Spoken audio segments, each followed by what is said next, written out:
Today we will learn how we can increase the size of arrow in Draftsight.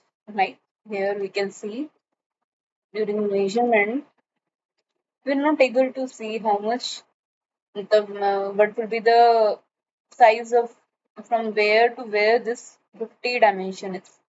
So the size of arrow is very small. So we will increase the size of arrow.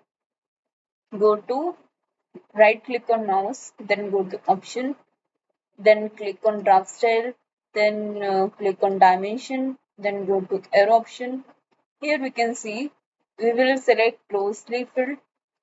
This close filled option we will choose and see, and then we will increase the size of arrow. So we will mention click on apply button. Click on.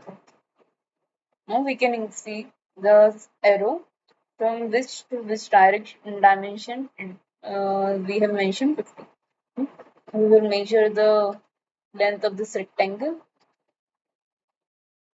Okay? Arrow we can arrow is visible.